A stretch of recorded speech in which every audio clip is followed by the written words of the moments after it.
Maths का top MCQ question हल करने वाले हैं।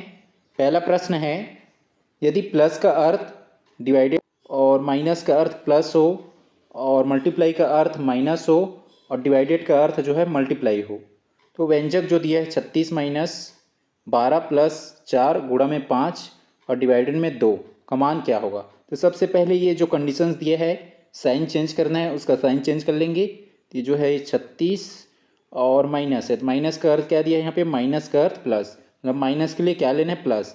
ये हो जाएगा माइनस के जगह में प्लस और ये हो जाएगा 12। उसके बाद प्लस दिया है, प्लस के जगह हम क्या लेना है, प्लस के जगह में डिवाइडेड, ये प्लस के जगह में हो जाएगा डिवाइडेड और क्या है नंबर, ये 4। उसके बाद है मल्टीप्लाई, मल्टीप्लाई की जगह हम क्या लेना है, मल्टीप्लाई का अर्थ है माइनस, तो जो ये मल्टीप्लाई है गुणा उसके जगह हम ले लेंगे माइनस, तो हो जाएगा माइनस और ये हो जाएगा 5। उसके बाद डिवाइडेड है, डिवाइडेड के जगह हम क्या लेना है, डिवाइडेड का अर्थ मल्टीप्लाई हो, तो ये डिवाइडेड के जगह हम ले लेंगे मल्टीप्लाई, हो जाएगा मल्टीप्लाई 2। अब इसको हल कर लेंगे, तो हल करने का जो ये बर्नौलीज के रूल्स के अकॉर्डिंग हल होगा। इसमें सबसे पहले करते हैं डिवीजन, डिवाइडेड करेंगे सबसे पहले, डी मतलब यहाँ पे हो जाएगा डिवीजन, तो सबसे पहले डिवाइड, ये जो है 12 डिवाइडेड 4 है, इसको डिवाइड कर लेंगे, हो जाएगा 4 1 जा और 4 3 जा, 4 एकम 4 के 12, तो हो जाएगा 3। अब उसके बाद मल्टीप्लाई वालों को हल करेंगे, हो जाएगा 36 और ये प्लस हो जाएगा 3 और ये माइनस 5 और गुणा में 2 है, तो ये मल्टीप्लाई वाला को हल करेंगे, एम मतलब मल्टीप्लाई, ये 5 दूनी हो जाएगा 10, ये हो जाएगा माइनस 10। अब ये एडिशन कर लेंगे, जोड़ लेंगे, तो 36 और 3 कितना हो जाएगा 39 और उसके बाद जो है सब्ट्रैक्शन मतलब घटा लेंगे, तो माइनस हो जाएगा 10, तो 39 में 10 घटाएंगे कितना बच जाएगा 29, 29। 29 किस में दिया, ऑप्शन ए में, तो इसका आंसर हो जाएगा ऑप्शन ए 29 या 29। तो इसका मान क्या होगा, तो इसका मान हो जाएगा 29। यहाँ पे इसी का मान ज्ञात नहीं करना है, इसका जो है साइन जो दिया है यहाँ पे कंडीशंस, वो साइन को चेंज करने के बाद हल करना है, तो इसका आंसर हो जाएगा ऑप्शन ए 29 29। प्रश्न है, वह छोटी से छोटी संख्या ज्ञात कीजिए जिसे 18,265 में से घटाने पर प्राप्त संख्या एक पूर्ण वर्ग बन जाए, एक जो है परफेक्ट स्क्वायर बन जाए। तो इसमें जो है ये 18,265 में कौन सी जो छोटी संख्या घटाए जिससे क्या बन जाए, एक पूर्ण वर्ग या परफेक्ट स्क्वायर। तो इसको हल करने का एक जो मेथड है भागफल विधि, तो जो भाग विधि से हल कर लेंगे इसको, उस मेथड से हम जो है स्क्वायर निकाल लेंगे। ये हो जाएगा 18,265। अब इसमें जो है ये एक का अलग जो बन जाएगा लाइन और 82 का अलग और 65 का अलग। तो एक जो है किसके स्क्वायर में आता है, एक के स्क्वायर में आता है, एक 2 के स्क्वायर में तो 4 होता है, तो यहाँ पे एक को घटा देंगे, इसमें एक घटाएंगे और इधर जो है एक को लिए, एक मतलब एक का जो है स्क्वायर लिए हैं तो एक हो गया और इसे एक को इसमें जोड़ देंगे तो हो जाएगा 1 + 1, और किसका यहाँ पे लिए स्क्वायर 1 का, यहाँ पे ले लेंगे 1। अब एक में एक घटाएंगे तो हो जाएगा 0 और एक एक को जोड़ेंगे तो हो जाएगा 2, और अब इसके बाद जो है 82 को नोट कर लेंगे 82 को, तो हो जाएगा 82।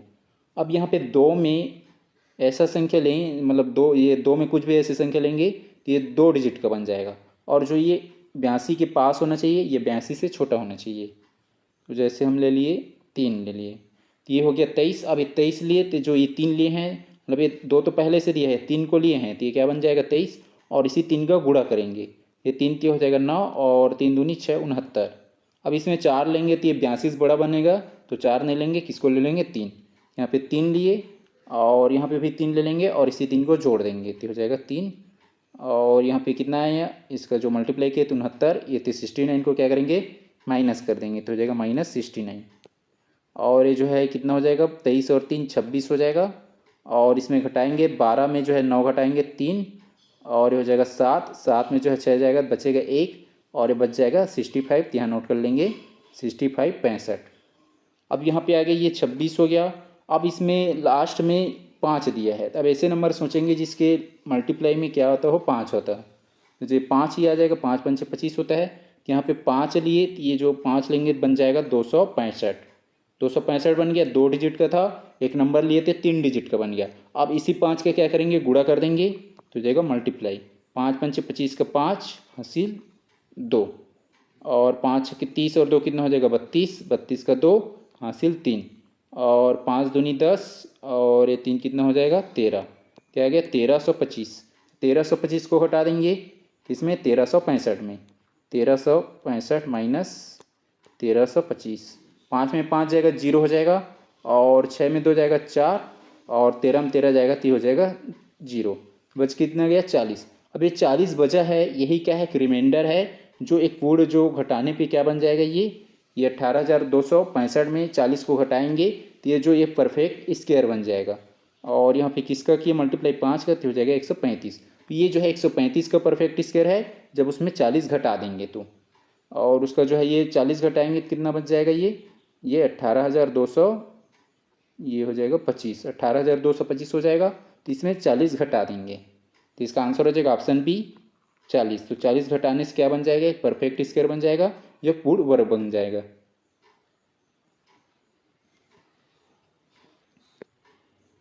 प्रश्न है, एक बड़े बीकर में 3.7 लीटर रासायनिक द्रव्य भरा है।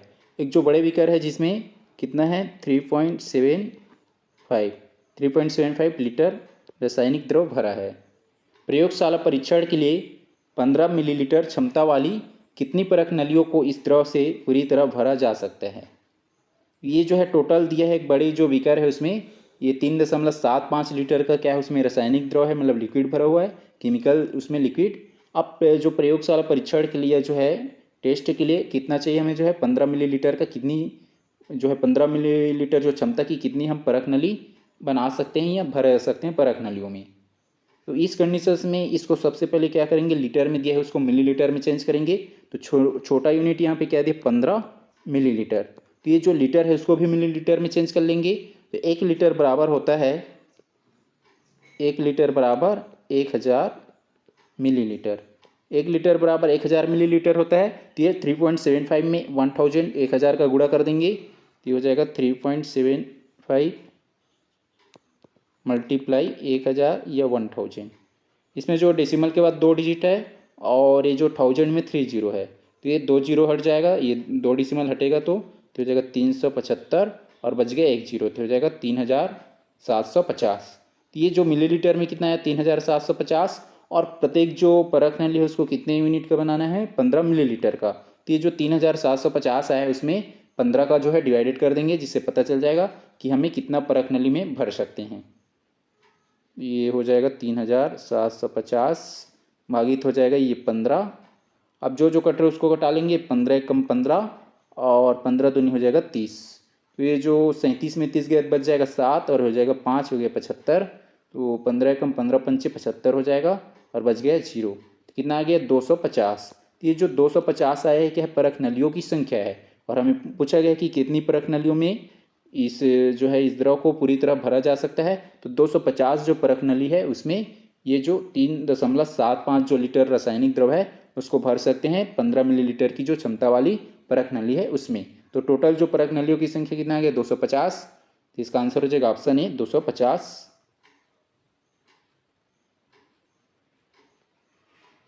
प्रश्न है, यदि P और Q दो ऐसी अभाज्य संख्याएं हैं जहां P छोटा है Q से, P जो है छोटा है Q से, तथा उनका योगफल जो है एक विषम संख्या है, तो P का निश्चित मान क्या होगा। इसमें P का निश्चित मान बताना है कि क्या होगा, और इसमें कंडीशन दिया है कि इनका जो योगफल है, मतलब जो ये P और Q दोनों का जो सम है, P प्लस Q इन दोनों का सम क्या है ओड नंबर है बोला जा रहा है, ओड मतलब विषम संख्या बोला जा रहा है। अब हम देखेंगे कि प्राइम नंबर कौन कौन सी होते हैं। जैसे सबसे छोटी प्राइम नंबर क्या हो जाएगा 2, उसके बाद 3, 5, 7, 11, 13। अब इसमें कंडीशन बोला गया कि उनका जो योगफल है एक विषम संख्या आता है। तो ये 2 को अभी छोड़ देते हैं, इसको नहीं लेंगे क्योंकि ये जो सम संख्या है इसको भी छोड़ देते हैं। 3 और 5 को जोड़ेंगे कितना आ रहा है 8, 3 और 7 को जोड़ें कितना आ रहा है 10, 3 और 11 को जोड़ें कितना आ रहा है 14, 3 और 13 को जोड़ें कितना आ रहा है 16।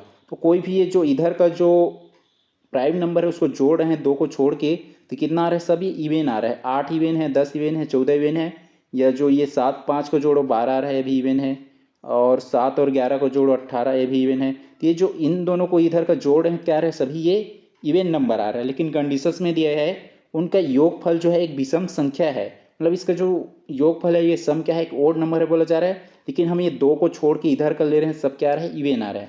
अब 2 को लेते हैं, जैसे 2 ले लिए और 3 ले लिए, आपस में जोड़े कितना हो गया 5, 2 ले लिए और 5 ले लिए, कितना हो जाएगा 7। 2 और 9 ले, 2 और 7 ले लिए, कितना हो जाएगा 9।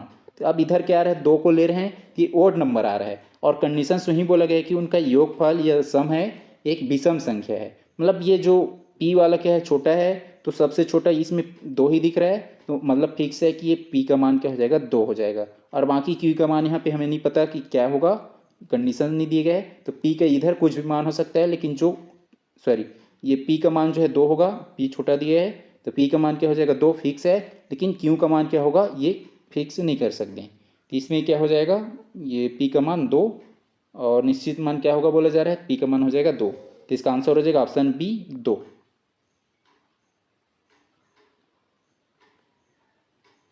प्रश्न है, एक छात्र को किसी संख्या को 2/3 से गुणा करने के लिए कहा गया, लेकिन उसने गलती से उस संख्या को 2/3 से भाग दे दिया। इस प्रकार उसका उत्तर जो है सही उत्तर से 10 अधिक आया।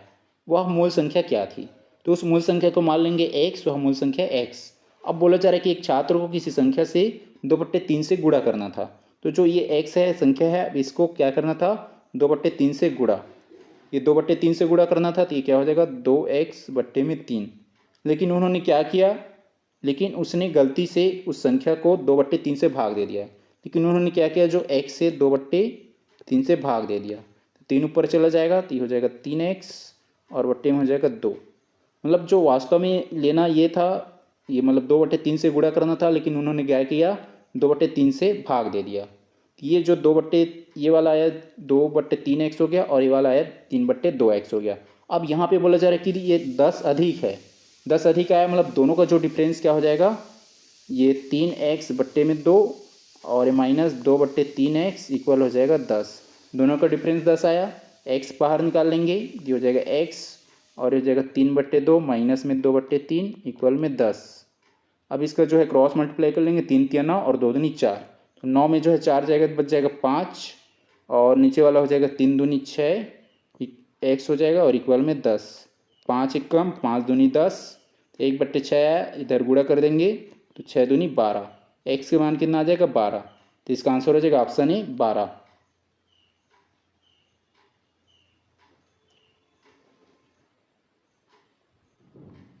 प्रश्न है, दो संख्याओं का महत्तम समापवर्तक या एचसीएफ 11 है, और उनका जो लघुत्तम समापवर्तक है या एलसीएम है कितना है, 693 है। यदि उनमें से एक संख्या 77 है तो दूसरी संख्या ज्ञात कीजिए। इसमें दूसरी संख्या ज्ञात करना है तो इसका फार्मूला होता है एचसीएफ मल्टीप्लाई एलसीएम, मतलब जो एचसीएफ और एलसीएम का गुणा मल्टीप्लाई और दोनों संख्याओं का गुणनफल, तो हो जाएगा a × b।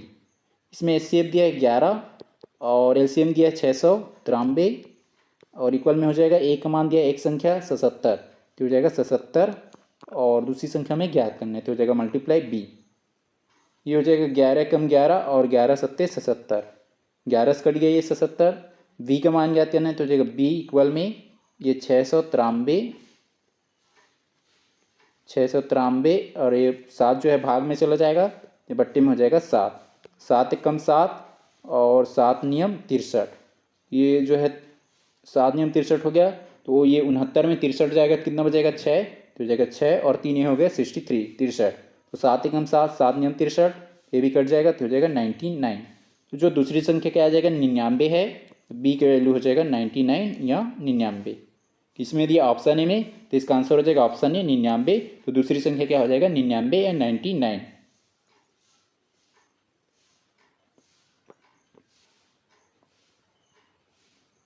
प्रश्न है, एक कार्यालय में सभी कर्मचारियों का औसत वेतन 8,000 रुपये है।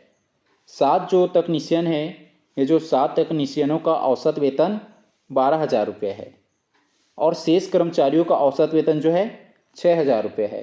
कार्यालय में कर्मचारियों की कुल संख्या कितनी है? जो ऑफिस है ये कार्यालय, उसमें कितने जो कर्मचारी है या जो वर्कर्स है उसको हमें बताना है, तो उसको हम मान लेंगे x। माना कि जो कर्मचारियों की संख्या कितना है x है, तो जो कर्मचारी है उसकी संख्या क्या मान लिए x मान लिए।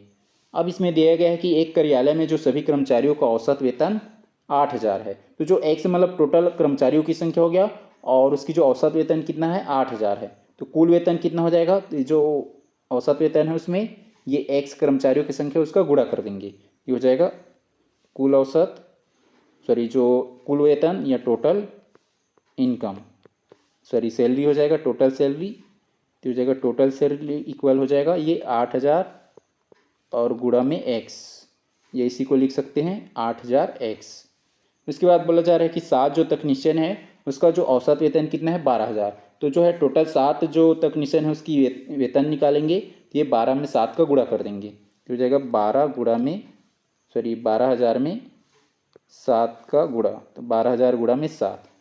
और शेष मतलब जो है ये टोटल एक्स है, अब एक्स में जो 7 को घटा देंगे, तो एक्स में 7 घटाएंगे तो बच जाएगा शेष, एक्स में 7 को घटा देंगे बच जाएगा शेष। और शेष का जो शेष कर्मचारियों का जो औसत वेतन है कितना है 6,000, तो इनकी जो टोटल इनकम निकालेंगे या सैलरी निकालेंगे तो एक्स माइनस 7 में 6,000 का गुणा कर देंगे, तो हो जाएगा प्लस एक्स माइनस 7 और गुणा में हो जाएगा 6,000। और टोटल कर्मचारी कितना है उसकी वेतन ये 8,000 प्लस 8,000 इंटू एक्स है, इक्वल में हो जाएगा ये 8,000 गुणा में एक्स। 12 सत्ते कितना हो जाएगा ये 84, 8,000 ये जो 84,000, ये 12 सत्ते 84 हो गया 84,000, और ये 6 का गुणा एक्स से करेंगे तो ये हो जाएगा प्लस 6,000 एक्स, और 6 का गुणा 7 से करेंगे कितना हो जाएगा 6 सत्ते 42, हो जाएगा माइनस 42 और 3 टाइम्स 0 तो हो जाएगा 42,000, और इक्वल में कितना है ये 8,000 एक्स, तो हो जाएगा 8,000 एक्स। अब जो कट रहे हैं उसको घटा देंगे तो ये 6,000 एक्स इधर चला जाएगा 8,000 एक्स में, तो 8,000 एक्स में जो है 6,000 एक्स घटाएंगे कितना बचेगा 2,000 एक्स, तो हो जाएगा 2,000 एक्स, और इक्वल में ये 6,000 एक्स को इधर भेजे और बच जाएगा ये 84,000, उसमें 42,000 को घटा देंगे, 84 माइनस 42 कर देंगे, हो जाएगा 2, और 8 में जो है 4 जाएगा तो बच जाएगा 4, क्या आ गया 42,000, तो इक्वल में हो जाएगा ये 42,000 बच जाएगा। अब जो कट रहा है उसको घटा देंगे, इधर 3 जीरो और इधर 3 जीरो, कट गया 3 जीरो 3 जीरो। अब हमें एक्स ज्ञात करना है, तो हो जाएगा 42 और 2 बट्टे में आ जाएगा डिवाइडेड में 2, 2 एक कम 2, 2 दूनी 4 और 2 एक कम 2, कितना आ गया एक्स का मान 21 आ गया। और एक्स जो क्या है कर्मचारियों की संख्या था और हमें कर्मचारियों की ही संख्या निकालना था, तो कुल कर्मचारियों की संख्या कितना एक्स बराबर 21, तो इसका आंसर हो जाएगा ऑप्शन ए 21 21।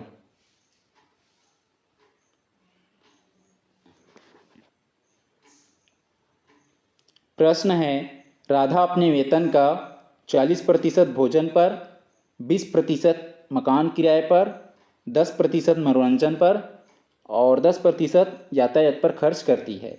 यदि महीने के अंत में उसकी बचत जो है 1,500 रुपये है तो उसका मासिक वेतन कितना है। यहाँ पे उसकी जो मासिक वेतन या मंथली सैलरी कितना है उसको हमें फाइंड करना है। इसमें सेविंग दिया है 1,500 रुपये और जो खर्च है कितना कितना परसेंट खर्च करता है उसको दिया है। तो सबसे पहले खर्च को काउंट कर लेंगे, यहाँ पे लिख लेंगे एक्सपेंडिचर। तो जो है 40% तो भोजन पे खर्च कर रहा है, ये हो जाएगा 40 किस पे भोजन पे हो जाएगा फूड, और 20% जो है मकान किराए पे, 20% जो है रेंट पे, और 10% जो है मनोरंजन पे, तो हो जाएगा 10% इंटरटेनमेंट में, और 10% जो है यो यातायात मतलब ट्रेवल्स में, हो जाएगा 10 ट्रेवल्स में। ये टोटल खर्च है तो टोटल को जोड़ देंगे 40 20 60 और 70 80। तो ये जो टोटल जो है अपनी सैलरी टोटल कितना रहेगा 100%, तो 100% को कितना परसेंट खर्च कर रहा है 80%, तो बचा कितना रहे 20%, बचा 20% रहे, और उसी 20% का वैल्यू दिया है ये 1,500 रुपये, इक्वल में हो जाएगा ये एरो में ले लेंगे 1,500 रुपये। अब हमें टोटल जो याद करना है उसका जो है मंथली इनकम कितना है या जो मंथली जो सैलरी है कितना है उसको हमें फाइंड करना है। तो ये 20% का वैल्यू कितना दिया है 1,500 रुपये, तो हमें 100 बनाना है, 20 में किसका गुणा करेंगे 100 हो जाएगा 5 का, 20 पंचे 100 हो जाएगा ये, और इधर भी 5 का गुणा कर लेंगे 15 पंचे हो जाएगा 75 और डबल जीरो। तो उसकी जो वेतन है या सैलरी है कितना है 7,500 रुपये, तो इसका आंसर हो जाएगा ऑप्शन बी 7,500 रुपये।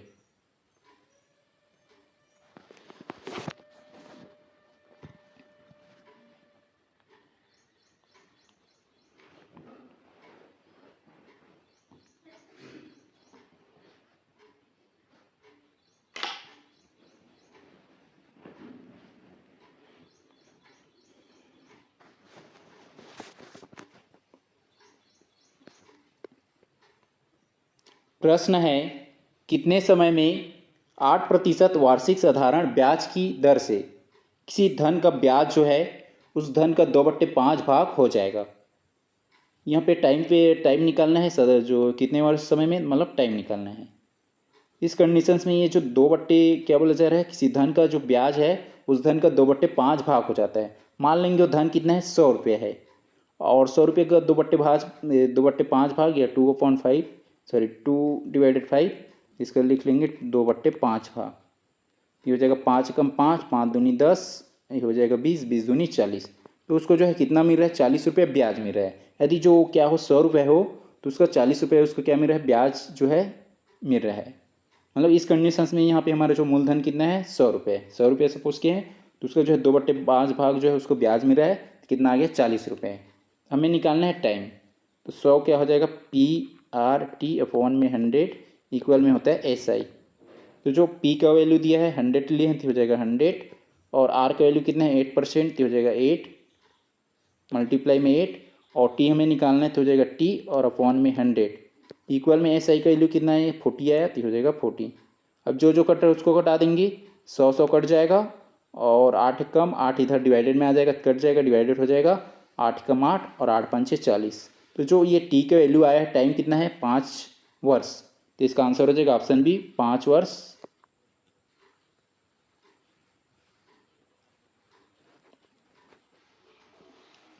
प्रश्न है, यदि 15 वस्तुओं का क्रय मूल्य 15 वस्तु का क्रय मूल्य जो कॉस्ट प्राइस कितना है 12 वस्तुओं के विक्रय मूल्य या सेलिंग प्राइस के बराबर है, तो इस सौदे में होने वाला जो लाभ या हानि प्रतिशत ज्ञात कीजिए।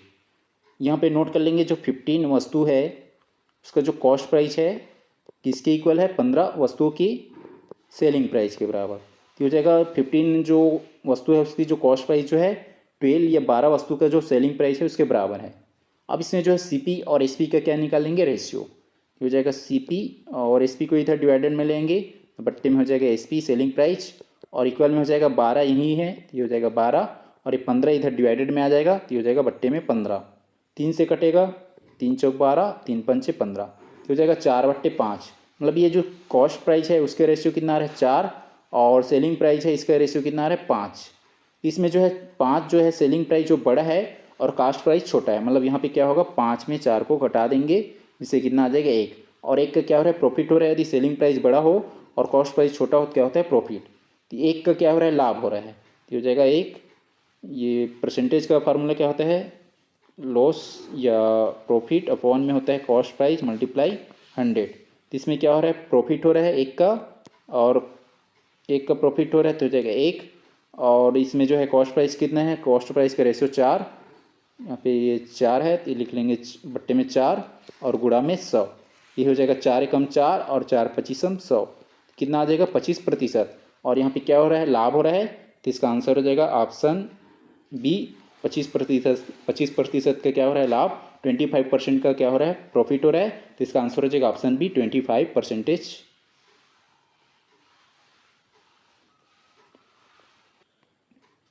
प्रश्न है, सोने और तांबे के दो मिश्रणों A और B में सोने और तांबे का अनुपात जो दिया है क्रमशः 7:2 और 7:11 है।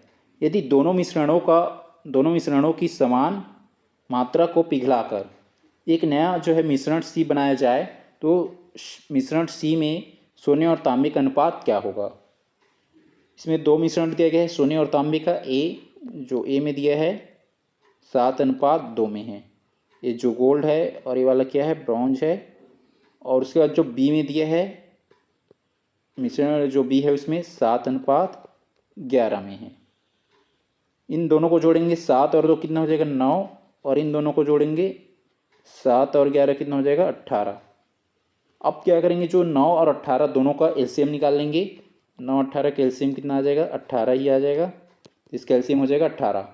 अब ये वाला तो पहले से 18 है, इसको 18 बनाएंगे। ये वाला को किसका गुणा करेंगे, ये हो जाएगा 2 का गुणा करेंगे तो इधर भी 2 का, 9 दूनी 18 हो जाएगा तो इधर भी 2 का, 7 दूनी कितना हो जाएगा ये 14, ये हो जाएगा 7 दूनी 14 और 2 दूनी 4, ये हो जाएगा 14 4 18, तो ये भी 18 हो गया और ये भी 18। दोनों को सेम कर लिए क्योंकि यहाँ पे कंडीशंस दिया गया है कि दोनों मिश्रणों की जो समान मात्रा अब दोनों को सेम कर लिए, इसको भी 18, इसको भी 18। अब क्या कर रहे हैं, दोनों मिश्रण को एक में मिला रहे हैं, एक बड़ा वाला में मतलब सी में। ये जो ए और बी को जो है सी में मिलाएंगे तो उस कंडीशंस में जो है जो गोल्ड है और ब्रॉन्ज है उसका जो रेशियो या अनुपात क्या होगा वो निकालना है। तो अभी इस कंडीशंस में जो ये ए में जो है कितना हो जा रहा है, ये 14 क्या हो जा रहा है गोल्ड, और ब्रॉन्ज का कितना हो जा रहा है ये 4।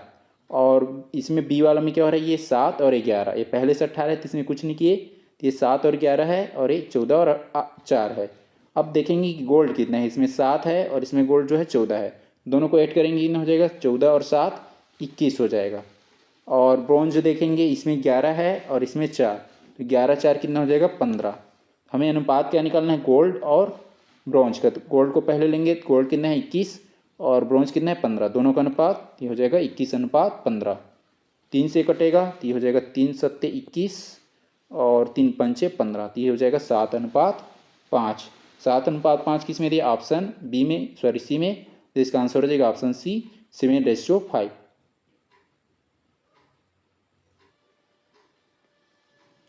प्रश्न है, एक कार आधी दूरी धीमी गति से तथा शेष आधी दूरी तेज गति से तय करती है। बिना किसी गणितीय सूत्र का उपयोग किए केवल व्यवहारिक समझ के आधार पर औसत चाल ज्ञात करने के चरणों को सही तार्किक क्रम में व्यवस्थित कीजिए। यदि हम जो देखेंगे जो औसत चाल है उसका सूत्र क्या होता है, एवरेज स्पीड। एवरेज स्पीड का जो सूत्र होता है टोटल डिस्टेंस अपॉन में होता है टोटल टाइम। कुल दूरी बट्टे में कुल समय होता है। तो सबसे पहले देखेंगे कुल दूरी कहाँ पे दिया है, वो हो जाएगा पहले नंबर पे। कुल दूरी पर ध्यान देना, तो जो है सबसे पहले जो क्या करेंगे, कुल दूरी पे ध्यान देना, तो जाएगा पहले नंबर पे कुल दूरी पे ध्यान देना। हमें यहाँ से जो है टोटल डिस्टेंस मिल गया। अब देखो जो डिस्टेंस है टोटल वो तो एक ही रहेगा, लेकिन यहाँ पे क्या बोला है, एक कार जो है आधी दूरी धीमी गति से मतलब उसका जो टाइम अलग रहेगा, और जो शेष जो आधी दूरी को तेज़ गति से, मतलब जो पहला स्पीड जो कम था तो जो है स्पीड कम था तो टाइम ज़्यादा लगेगा, और जब स्पीड बढ़ा दिया तो टाइम कम लगेगा। तो टाइम अलग अलग रहेगा, तो टाइम को जोड़ लेंगे T1 + T2। उसके बाद टाइम निकाल लेंगे, दोनों भागों में लगे समय का अलग अलग आकलन करना। तो जो समय है उसको आकलन कर लिए, तो जगह दूसरे नंबर पे समय निकाल लिए। अब इन दोनों समय को क्या कर देंगे, जोड़ देंगे। दोनों समय जोड़कर कुल समय ज्ञात करना, तो कुल समय निकाल लिए, टोटल टाइम, तो जाएगा तीसरे नंबर पे। अब यहाँ पे हमें टोटल डिस्टेंस और टोटल टाइम मिल गया। अब क्या कर देंगे, दोनों को आपस में डिवाइडेड कर देंगे। कुल दूरी की तुलना कुल समय से करना, मतलब डिवाइडेड कर देंगे, तो जाएगा चौथे नंबर पे। शुरू में हो जाएगा ये J, उसके बाद दूसरे नंबर पे L, तीसरे नंबर पे M और चौथे नंबर पे हो जाएगा K। शुरू में J, तो ऑप्शन ये सी में नहीं है J, तो ऑप्शन सी हट जाएगा। J के बाद L, J के बाद L, तो ऑप्शन ए बी में नहीं है, बी हट जाएगा। और L के बाद M, L के बाद M, ऑप्शन ए में नहीं है, तो भी हट जाएगा। और M के बाद K, तो ये ऑप्शन डी में है, तो इसका आंसर हो जाएगा ऑप्शन डी। शुरू में हो जाएगा J, L, M, K, तो इसका आंसर हो जाएगा ऑप्शन डी।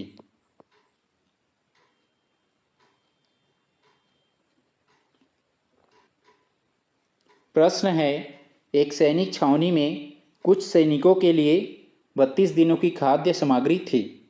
4 दिनों के बाद 150 नए सैनिक और आ जाने के कारण शेष सामग्री केवल जो है 21 दिनों तक ही चल सकी। प्रारंभ में छावनी में कुल कितने सैनिक थे? तो प्रारंभ में जो सैनिकों की संख्या कितनी थी छावनी में, उसको हमें ज्ञात करना है। तो उसको x मान लेंगे। तो मानो जो सैनिकों की संख्या जो है प्रारंभ में कितना है, x है, तो हो जाएगा x। और जो x सैनिकों के लिए जो भोजन कितने दिनों के लिए है, 32 दिनों का, तो हो जाएगा 32, तो गुणा में 32, ये हो जाएगा x गुणा में 32। x जो है सैनिकों की संख्या हो गया, और 32 उनके लिए जो है भोजन कितने दिन तक चलेगा, 32 दिन तक के लिए।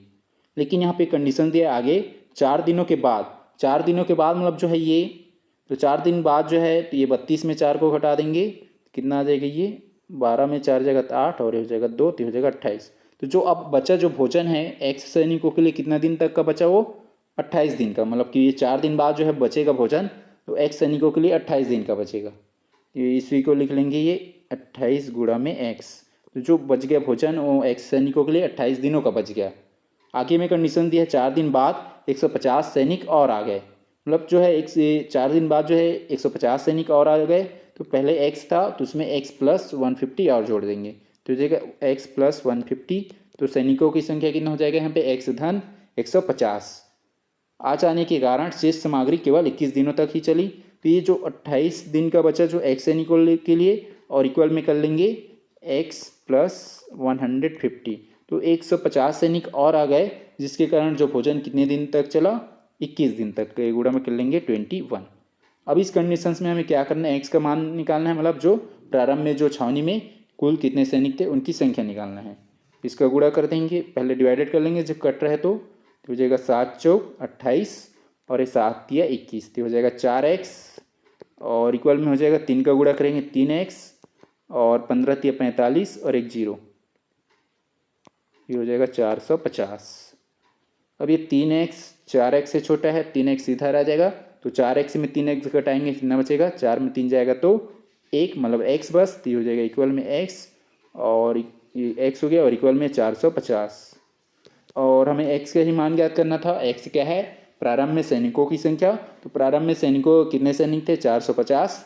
तो इसका आंसर हो जाएगा ऑप्शन ए 450।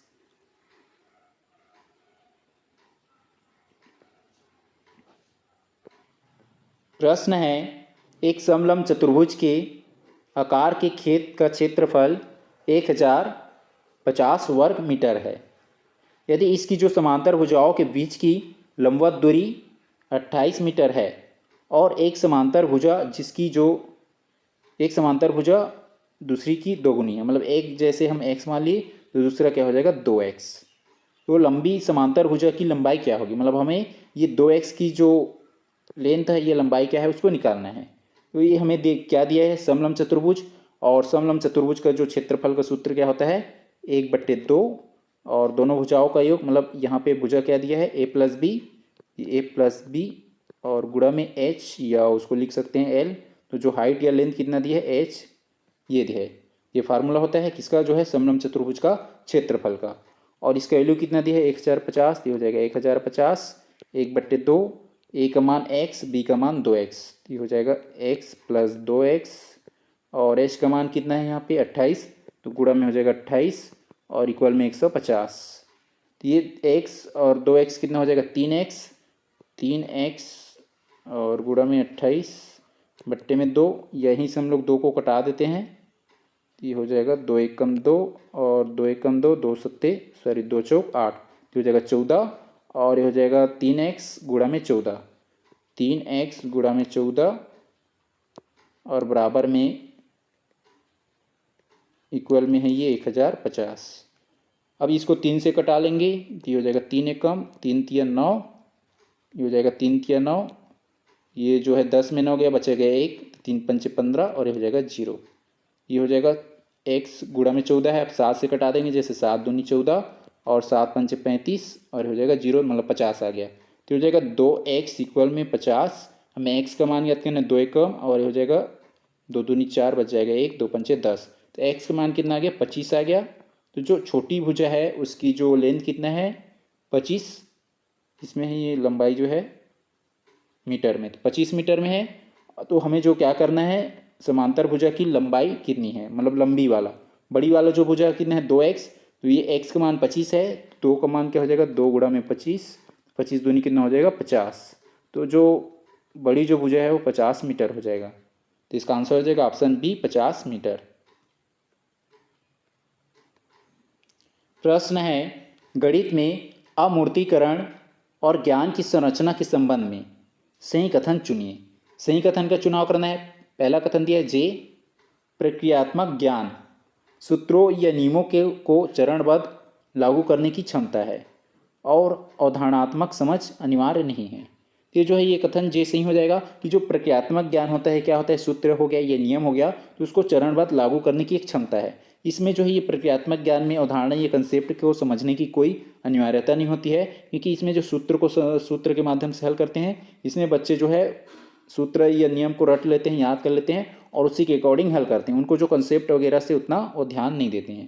तो ये बात बोला जा रहा है कि प्रक्रियात्मक ज्ञान में क्या होता है, सूत्र या नियमों को चरणबद्ध लागू करने की दक्षता होती है, ये क्षमता होती है। और जो अवधारणात्मक ज्ञान है या कंसेप्चुअल जो समझ है उसकी अनिवार्यता नहीं होती है। तो जो कथन जे सही है। जिस ऑप्शन में जे नहीं है उसको हटा देंगे। ऑप्शन सी भी नहीं है तो ऑप्शन सी हट जाएगा। उसका जो है कथन के दिया है, अवधारणात्मक ज्ञान या कंसेप्चुअल नॉलेज गणितीय विचारों के संबंध तथा उनके क्यों और कैसे को स्पष्ट करता है। तो जो कथन के सही हो जाएगा कि जो अवधारणात्मक ज्ञान है या कंसेप्चुअल जो नॉलेज है, गणितीय जो विचार है या थॉट है, उसके संबंध और उनके जो क्यों और कैसे जो स्पष्टता है, कैसे उसको स्पष्ट करता है, तो जो कथन के सही हो जाएगा। तो जो ऑप्शन ए बी तीनों में, ए बी डी तीनों में दिए गए के, तो के रहने देंगे। उसके बाद जो है कथन एल दिया है, अमूर्त सोच का विकास रैखिक नहीं है बल्कि क्या है, सर्पिलाकार होता है और पुराने विचार नए अमूर्त विचारों का आधार बनते हैं। तो जो कथन एल सही हो जाएगा कि जो अमूर्त सोच का जो विकास है ये रैखिक नहीं होता है, क्या होता है, सर्पिलाकार होता है, स्पाइरल होता है, और जो पुराने विचार नए अमूर्त जो विचार है उसका आधार बनता है। तो पुराने विचार रहेगा, जो नए अमूर्त विचार आता जाएगा उसका बेस बनता जाएगा। तो जो कथन एल ये सही है। जिसमें एल नहीं है उसको हटा देंगे, ऑप्शन ए में नहीं है तो ऑप्शन ए हट जाएगा।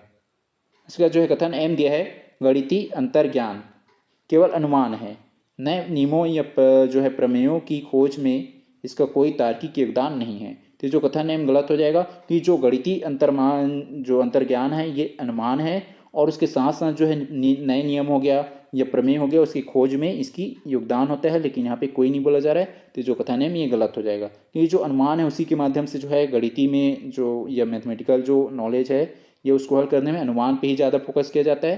तो जो कथन है गलत हो जाएगा। तो जिसमें एम है उसको हटा देंगे, ऑप्शन डी में है तो ऑप्शन डी हट जाएगा। तो इसमें कौन कौन से कथन सही हो रहे हैं, कथन जे के और एल, जे के एल सही हो रहा है। तो इसका आंसर हो जाएगा ऑप्शन बी, जिसमें केवल जे के और एल सही है।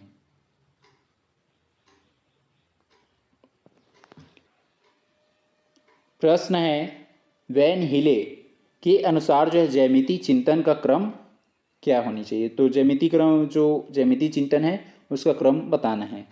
इसमें जो है सबसे पहले क्या हो जाएगा, आकृतियों को स्वरूप के आधार पर पहचानना। तो जो आकृति हो गया उसको स्वरूप के आधार पर पहचानना। तो इस कंडीशंस में क्या, जो आकृति हो गया या जैसे साइज वगैरह, जैसे बिस्किट हो गया, ये बिस्किट जो है सर्कल टाइप दिखता है, वृत्त टाइप। उसका जो जैसे ये समोसा हो गया तो ये त्रिभुज टाइप का। तो बच्चे जो है सबसे पहले जो आकृति है उसको स्वरूप के आधार पे मतलब वो देखेगा कि समोसा है तो हाँ ये त्रिभुज है, ये बिस्किट है तो हाँ ये सर्कल टाइप दिख रहा है, ये वृत्त टाइप दिख रहा है। तो सबसे पहले जो बच्चे जो सीखता है आकृतियों को स्वरूप के आधार पर पहचानते हैं, तो जाएगा पहले नंबर पे। अब यहाँ पे बच्चा जो है आकृतियों को स्वरूप के आधार में पहचानना सीख गया। अब क्या करते हैं, आकृतियों के गुणों का विश्लेषण। अब जो है यहाँ पे आकृति का जो गुण होता है, जैसे त्रिभुज में 3 भुजा होता है, उसमें जो जैसे अलग अलग त्रिभुज का प्रकार होता है तो वो अलग सीखते जाएंगे। वैसे जो है वृत्त है, सर्कल है, उसके बारे में। तो जो है पहला उस आकार है, ये साइज है, उसके स्वरूप को पहचानना सीख गया। उसके बाद जो आकृतियों की जो गुण है उसका विश्लेषण एनालिसिस करना सीखते हैं, तो जाएगा दूसरे नंबर पे। अब फिर जो है गुणों के संबंध, गुणों के बीच संबंध और परिभाषाएं समझना। अब जो यहाँ पे गुण का एनालिसिस करना सीखे, विश्लेषण करना सीखे। अब जो गुण है उसके बीच संबंध जानना सीखेगा, उसकी परिभाषा समझने लगेगा, तो हो जाएगा तीसरे नंबर पे। और अंत में फिर जो है प्रमेयों का औपचारिक प्रमाण देना। अब जो प्रमेय है, जो थ्योरम है, उसका औपचारिक प्रमाण देना मतलब उसको सिद्ध करेगा या प्रूव करेगा, तो हो जाएगा चौथे नंबर पे, अंतिम नंबर पे। शुरू में हो जाएगा जे, उसके बाद एल, एम और लास्ट में हो जाएगा के। शुरू में जे, तो जिस ऑप्शन में जे नहीं हटा देंगे, सी में नहीं है सी हट जाएगा। जे के बाद एल, जे के बाद एल, ऑप्शन बी में नहीं है बी भी हट जाएगा। और एल के बाद एम, एल के बाद एम, ए में नहीं है तो ऑप्शन ए भी हट जाएगा। एम के बाद के, तो इसका आंसर हो जाएगा ऑप्शन डी। शुरू में हो जाएगा जे, एल, एम और के। प्रश्न है, सही सुमेलित कीजिए सूची जिसमें वॉल्यूम आयतन दिया गया है और क्षेत्रफल है, और सूची 2 में उसका सूत्र है। सूची 1 का है, फर्स्ट जो है ए, घन का आयतन। घन का आयतन का क्षेत्रफल घन का आयतन का फार्मूला क्या होता है, ए क्यूब या भुजा का पावर 3। भुजा का क्यूब होता है तो इसमें भुजा को ए लिया है तो ए का हो जाएगा 2a क्यूब, ए का हो जाएगा 2। उसके बाद बी में दिया है बेलन का आयतन। तो बेलन का आयतन का सूत्र क्या होता है, pi r square h, pi r square h. Pi r square h किस में दिया है, 1 में, तो बी का हो जाएगा 1। इसके बाद सी में दिया है वृत्त का क्षेत्रफल। तो वृत्त का क्षेत्रफल क्या होता है, इसका जो सूत्र है pi r square, pi r square होता है, और किस में दिया 4 में, सी का हो जाएगा 4। उसके बाद डी में दिया है त्रिभुज का क्षेत्रफल। तो त्रिभुज का क्षेत्रफल क्या हो जाएगा, 1/2 बेस मल्टीप्लाई हाइट, 1/2 आधार गुणा में ऊंचाई हो जाएगा, और किस में दिया है 3 में, डी का हो जाएगा 3, डी का 3। उसके बाद जो है ई में दिया है गोले का आयतन। गोले का आयतन क्या होता है, इसका सूत्र 4/3 pi r cube, 4/3 pi r cube. और किस में दिया, पाँचवा में, ई का हो जाएगा पाँचवा, ई का पाँचवा। ए का 2 जिसमें नहीं हटा देंगे, सी में नहीं है और डी में नहीं है, सी और डी हट जाएगा। उसके बाद बी का 1 जो है ऑप्शन ए में नहीं है तो भी हट जाएगा। और उसके बाद जो है सी का 4 और डी का 3 और ई का 5, ये ऑप्शन बी में है तो इसका आंसर हो जाएगा ऑप्शन बी।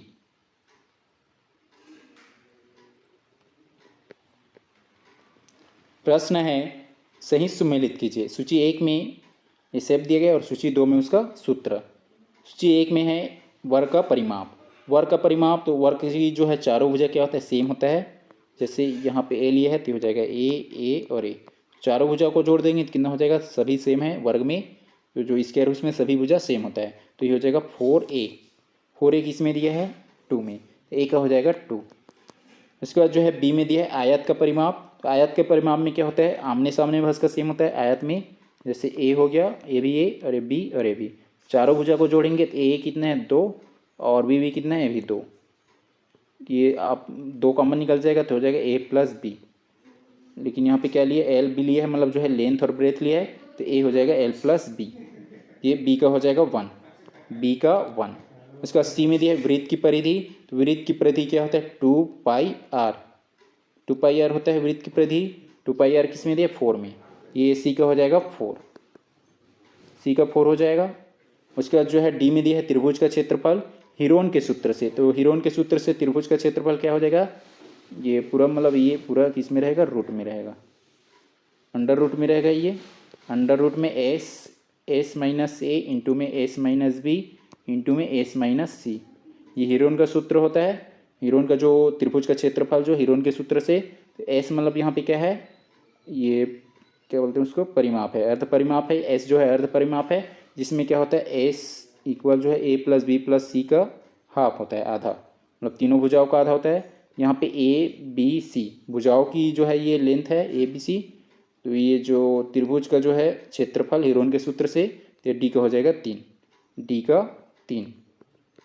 उसके बाद जो है ये ई में दिया है समलंब त्रिभुज का क्षेत्रफल। तो समलंब त्रिभुज का क्षेत्रफल क्या हो जाएगा, 1/2 ए प्लस बी इंटू में एच, ये ई का हो जाएगा 5वां। ए का सेकेंड जो है ऑप्शन बी में नहीं है और डी में नहीं है, बी और डी को हटा दिए। उसके बाद बी का 1 ए और सी में दोनों में है, और सी का 4 ए और सी दोनों में है, और डी का इसमें क्या था, डी का 3 जो है ऑप्शन ए में नहीं है तो ये हट जाएगा।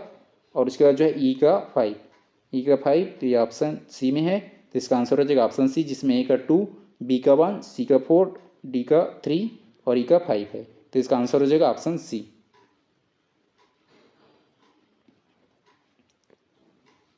प्रश्न है सही सुमेलित कीजिए। सूची 1 और सूची 2 दिया गया है, इनको सही सुमेलित करना है। पहला ए दिया है चाल, इधर सूत्र दिया गया है, चाल का सूत्र क्या होता है, चाल बराबर डिस्टेंस अपॉन में टाइम, दूरी बट्टे में समय। दूरी बट्टे में समय कहाँ दिए पे है, दूरी बट्टे समय, यहाँ पे ऐसे दूरी भागित क्या दिया है, समय, दूरी भागित समय ऐसे दिया, मतलब ये दूरी बट्टे समय है। ये किस में दिया है, ए का 2, ए का हो जाएगा 2। उसके बाद बी में दिया है समय का निकालेंगे। अब यहाँ पे जो चाल है, और चाल बराबर क्या होता है, डिस्टेंस अपॉन टाइम। अब हमें टाइम निकालना है, टाइम इधर आ जाएगा और चाल नीचे चला जाएगा, तो हो जाएगा डी अपॉन में एस, मतलब डिस्टेंस अपॉन में स्पीड। तो दूरी बट्टे चाल किस में दिया, 1 में, बी का हो जाएगा 1। उसके बाद सी में दिया है दूरी। अब हमें निकालना है दूरी डिस्टेंस निकालेंगे, तो टी जो है एस, जो स्पीड है ये चाल है उससे गुणा हो जाएगा, ये हो जाएगा एस मल्टीप्लाई में टी, मतलब चाल गुणा में समय। 4 गुणा में समय किस में दिया है, एस 3 में, तो सी का हो जाएगा 3, सी का 3। उसके बाद डी में दिया है समान दूरी के लिए औसत चाल। समान दूरी के लिए औसत चाल, इसका जो समान यदि डिस्टेंस सेम हो तो उस कंडीशंस में एवरेज स्पीड का सूत्र क्या होता है, 2xy अपॉन में x प्लस वाई, ये हो जाएगा 2xy अपॉन में x प्लस वाई। तो डी का हो जाएगा 5, डी का 5। उसके बाद जो है ई में दिया है औसत चाल। तो औसत चाल का सूत्र क्या होता है, कुल दूरी बट्टे में कुल समय, ये डिवाइडेड दिया है, या इसी को लिख सकते हैं बट्टे के फॉर्म में। ये ई का हो जाएगा 4, ई का 4। ए का 2 ऑप्शन बी में नहीं है, और डी में नहीं है, बी और डी को हटा दिए। उसके बाद बी का 1 ए और सी दोनों में है, और सी का 3 ए और सी दोनों में है। उसके बाद डी का 5 ऑप्शन सी में नहीं है, सी हट जाएगा, तो इसका आंसर हो जाएगा ऑप्शन ए। और उसके बाद जो ई का 4, तो इसका आंसर हो जाएगा ऑप्शन ए।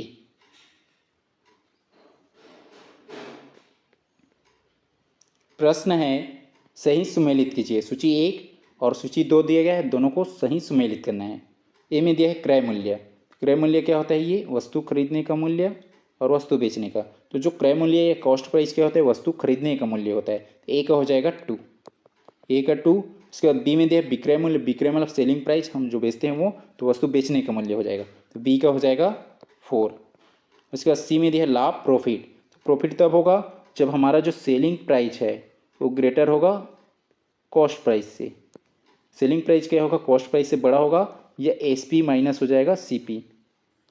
इस कंडीशंस में क्या होगा? S P minus C P है तो लाभ होगा, प्रॉफिट होगा। तो किस में दिया है? S P minus C P 1 में, तो सी का हो जाएगा 1। उसके बाद डी में दिया है लाभ प्रतिशत। लाभ प्रतिशत का सूत्र क्या होता है? लाभ हो जाएगा अपॉन में कॉस्ट प्राइस मल्टीप्लाई 100। एल मतलब क्या हो जाएगा? यहाँ पे इसको पी लिख लेंगे, प्रॉफिट, इसको पी लिख लेंगे, मल्टीप्लाई में 100, तो प्रॉफिट अपॉन में हो जाएगा कॉस्ट प्राइस और गुणा में हो जाएगा 100।